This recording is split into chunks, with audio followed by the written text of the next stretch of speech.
is that, I mean, that has to be the main thing, is how they communicate. So we get that. But I guess what I'm trying to say is, what do you see over time changing with home inspectors? Like, you met Whit, I met Whit. He's a different type of home inspector than maybe was around 10 years ago. Hmm. I would agree with that. Um, I think that whenever so for example, say I'm like, I have a young couple, so, and they're first time home buyers, I think what would be a great fit. Well, those first time home buyers are going to bring their parents. So is he going to be a good fit with the parents and the whatever, so it's Mhm. just kind of like you have to be able to communicate on all different levels. And it's funny because we have a home inspection this week, and I tell them ahead of time, hey, this one is going to have a dad.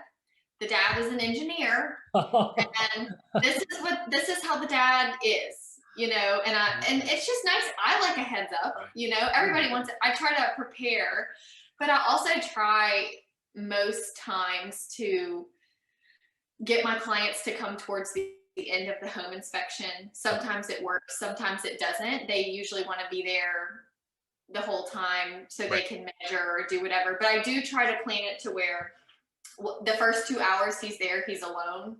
Or maybe I'm there working on my computer, and then the last 30 minutes, the people that are coming come at Hmm. that time. Like I said, sometimes it's not going to work Wednesday, but Right. sometimes it works. Yeah.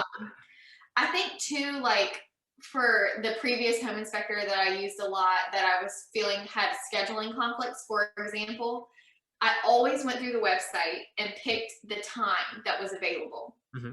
I always got a follow-up email saying, could it be an hour earlier or an hour later or this? And I was just always like, why? It's on your website Right. that this time was available, And then he made comments several times, well, I really just try not to work on Fridays. And when he started saying that, I just kind of it let me know that's fine. And I respect that. If that is a boundary that you have for your business, that, hey, you know what? I'm at a place in life where I don't want to work Fridays. I 100% am on board with boundaries and all of that. But it lets me know I need a secondary home inspector that will work Fridays. And what happens is you get that secondary home inspector and you're like, well, this is just way easier and better. And now number one is number two. And it's just like, this is easier this way for me, for my schedule.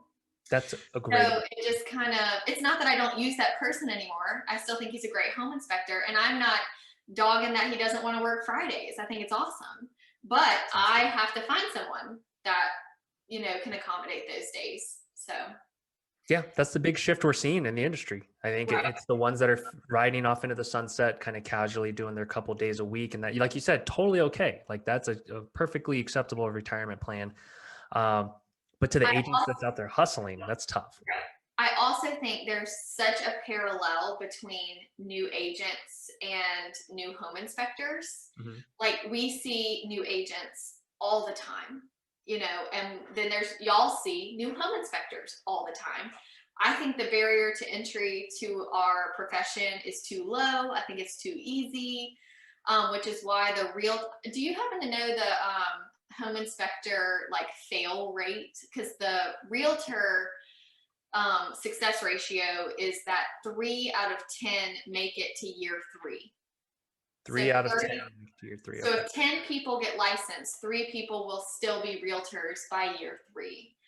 And I think that's because it's too easy to get your license. So they think, cool, I'm going to get licensed. And then they get licensed and they go, oh, wait, I'm not making money like I thought I was going to make money, and then they fizzle. Yep. Um, but also just like they're so quick to get licensed, but not do a lot of follow up training and certifications, and same thing that y'all see. And it's just this cycle that I would love to see broken at some point. But Hi everyone, this is Louis from Spectora. I'm going to put 3 links down in the description below. The first link is for you if you like Spectora, but maybe you just have a couple questions. You can schedule a 15-minute discovery call with someone from our client success team to make sure that Spectora is a great fit for you. It is, by the way. If you're ready to dive in and start using the app, the second link is for our free trial. With the average cost of a home inspection, that's a couple $1,000s that you'll pocket before you pay us a dime. And the third link is for our Spectora Jumpstart program. If you're a brand new home inspector, you probably need a website, or maybe you have a website that you just kind of threw up real quick and you're not super thrilled with it. In the Jumpstart program, we'll make you a great website based on feedback from you to make sure that it reflects your business, your market, and you. We'll optimize it for search engines, and we'll put an online scheduler on your website too, so you can spend less time on the phone and more time out in the field working. We'll also bundle it with a full year of the Spectora app, and we'll do it at a great price too. Hey, thanks for watching this video. I hope you check out other videos on this channel, and take care.